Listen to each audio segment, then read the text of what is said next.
This is a video walking you through how Lesson 4 should have been solved. When you open the companion worksheet called Titan Off-Campus Shops Property Loan Analysis, the first thing that it asks you to do is to save it using your first name and last name in the file name. So a great place to put it would be onto your desktop, making it real easy for you to upload it to the website. So you'll just go to the desktop, change it to your first name and last name and the name of the file, and click Save. Once it's saved, you'll go back to your main ribbon. Step number 2 says in the upper left-hand side of the worksheet, this is your payment calculator. So now if you look at all of this information up here, it's a good idea to look at it and see what's in here. Also, it's a good idea to click into every cell to see if there are any formulas already existing. So if I click in cell B4 and I look at the formula bar, it just has the property location. Then if I move down, property cost, again, look at the formula bar, it's just a value. So far we have a value of $750,000. The down payment, again, is just a value of $75,000. The loan amount, you can see though, is a formula. It's taking the property cost and subtracting the down payment from it. The period per years, or the period or number of years, again, is just a value. Then if we look in cell D4, you can see that the payments per year is 12. So in other words, we're making monthly payments. Now if you move down to the next cell, it says total payments. And again, this is a formula in here. This is taking cell B8, so the number of years, and multiplying how many payments there are per year. So you can see that a period of 30 years, making 12 payments every year, gives you a total number of payments of 360. Now sometimes you're going to find payment calculators that do not have the total payments calculated. Sometimes they will only have the number of years and then the number of payments per year. And in that case, you would need to take that into consideration when you're creating your payment calculator. The interest, this is the annual percentage rate, so how much it is per year. And then finally, cell number D7 is the one that step number 2 wants you to complete. It says use a function to calculate the monthly payment using the data provided, and it reminds you to use the appropriate cells. We're going to either click on the insert function up here, or you can go to formulas up here and they have them organized by category. I prefer just to click on this insert function, and oftentimes the function that you're looking for is going to be showing up in one of these main areas. If not, then you're going to click on the all, or you can click on financial and then scroll through and find the function that you're looking for. But we are looking for the PMT function, so I'm going to open that one up, and now it wants us to first enter the interest rate. But the real important part about this whole PMT function is the instruction that they give you down at the bottom here about how you calculate the interest rate. Now down over here it says the rate that they're looking for is the interest rate per period for the loan. And they give you an example. They say use 6% divided by 4 if you have quarterly payments at 6% APR. Now if we look over here at our worksheet, we have 4% APR. So imagine we are going to put the 4% first, and then we're going to divide it by something. But we're not making quarterly payments, we're making monthly payments. So we're going to need to divide that 4% by this number 12. And it would be a terrible mistake if we put 4% in here and divided it by 12. Because what you're then doing is you're taking all the great functionality that Excel has to offer away from your worksheet. Because if someone decides to change that interest rate from 4 to 5%, unfortunately the way that we've set this up, it won't be able to make the change automatically.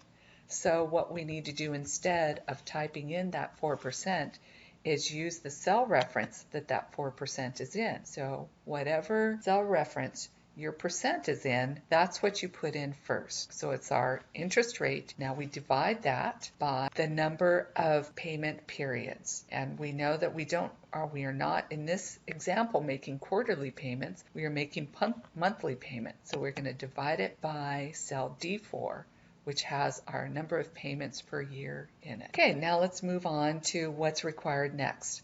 The NPER says it's the total number of payments for the loan. Well, the nice thing is whoever created this payment calculator for us originally already put in a cell that has that information. If they hadn't put in this formula in cell D5 here, we would have had to have taken the number of years times the number of payments per year. But since that's already calculated for us in cell D5, all we have to do is say, look in cell D5 and take that number. Now the last section here is the present value. This is basically saying, how much are you borrowing? We're not borrowing the amount of our property. We're not borrowing our down payment, but the loan amount is how much we're borrowing. Now we should put cell B7 in this section here. Now if you notice if I just put in cell B7, the result that it's showing me that I'm going to get so far is I have a monthly payment of minus $3,222.55. Now that actually does make sense because this is our debt. So our debt is showing up as a negative value to us. But because in finance, customers don't normally like to see a negative number shown to them, we're going to just switch that by putting a negative sign before our B7. So we just type in a negative B7 in our present value box, and look what happens to our result.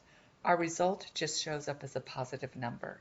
It doesn't affect anything. It's just psychologically better for your customer. And then click OK. So that's all there is to the payment function. Now step number 3 says we're going to use this payment calculator to goal seek. We want to keep the payments per month at $3,000. And to do that, we know that we need to increase something. So we're going to increase our down payment. So what we usually do is we usually start off in the cell that our goal seeking result is going to go in. So since we want to make our goal $3,000, we're going to start in cell D7. Now we're going to go up to data. Goal seeking is under what if analysis. I move down to goal seek. Now this is basically saying, what do you want to make your goal? So set cell means what cell is your goal in? Well, our goal is our monthly payment. And what value are we going to set our goal to? We are setting our goal of our monthly payment to $3,000. Now, this next one, the third one, is what are you willing to change in order to achieve that goal? Well, we're willing to change our down payment, which is in cell B6, and click OK. And it shows us that this is our result. So we're going to go ahead and say, OK, we accept that result. And now this is showing us what our results are. In order to achieve a monthly payment of only $3,000 a month, our down payment is going to have to increase from $75,000, $121,616. So once we've done that, let's permanently store this result down over here under this goal number 1. It says increase down payment. So we're going to copy the information from B4 through B8. So copy that, and we're going to paste it down below here. Remember with your what if analysis in the previous assignment, when you pasted, because you didn't want the formulas down here or the data down here to change at all, you're going to right click that and choose Paste Special, and again choose Values and Number Formats. That way no changes will make to it even if you change the original formulas. Go ahead and click OK, and that information is permanently stored down here. Now press the Escape key to get rid of the scrolling marquee. And now again, we're going to take the information in cell D4 through D7, copy that, and again, we're going to paste it special, values and number formats. So you only paste special if you don't want the formulas to be copied. And in this case, because we don't want any changes to happen in rows 10 through 14, we want only the values and number formats to be pasted down there. So now if I were to look, let's say in the loan amount in cell B13, if I were to click in there and I look up at my formula bar, do you see how it has this really long number along with a long decimal place? But if I were to look at my original value in cell B7, it just contains the formula.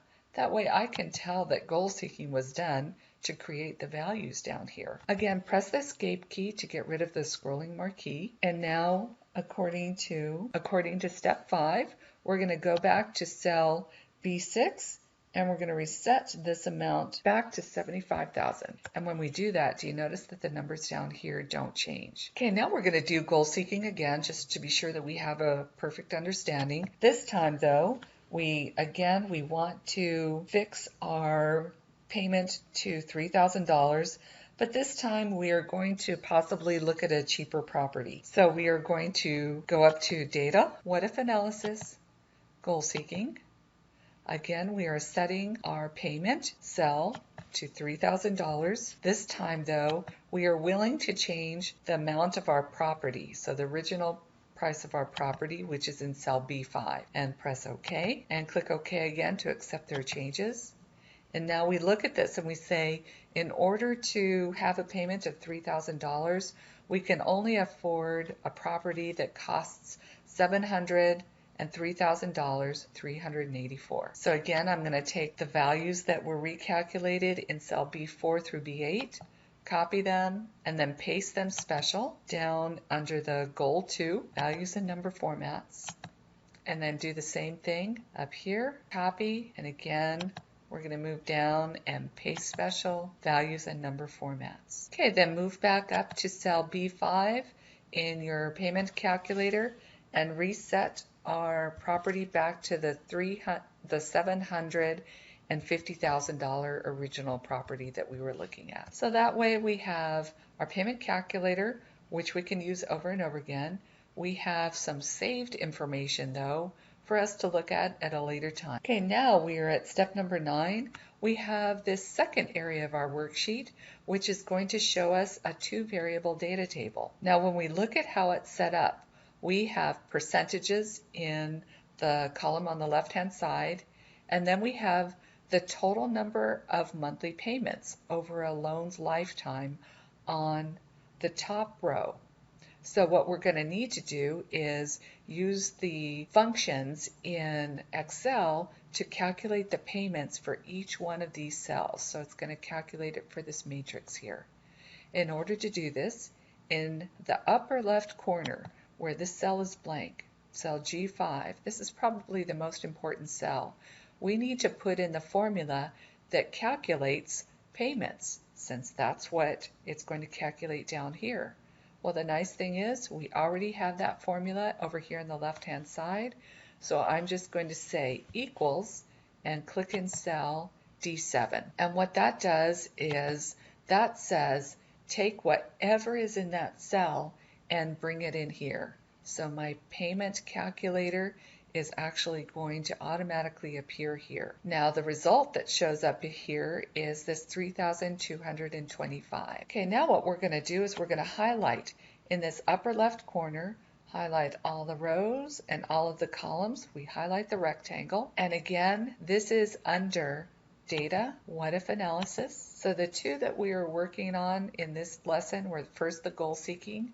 Now we're coming down here to data tables. And Excel does a really good job with data tables. So the row input cell means look at your top row. What data is in there? Well, our top row has data about how many payments we make over the course of a loan. So now we have to look in our original payment calculator, which is in this upper left-hand corner, and look at all of these cells in the upper left corner. Which cell has same type of data that's in our top row? The total number of payments over the lifetime of our loan.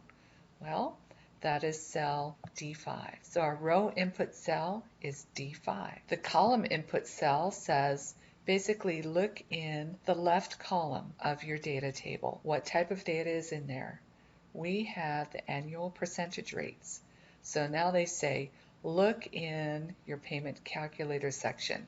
Which cell has the annual percentage rates in it? It's in cell D6. So that is our column input cell. So the row input cell means look at our row, what type of data is in there, and then find what cell it's in our original formula. Then the column input cell means look at the left column, find out what data is in there, find that cell in our original formula. and click OK. Now the result that you get, you want to look in here. First of all, you want to be sure that there is no repeating. So in a column, we shouldn't see repeated payments, and in a row, we shouldn't see repeated payments.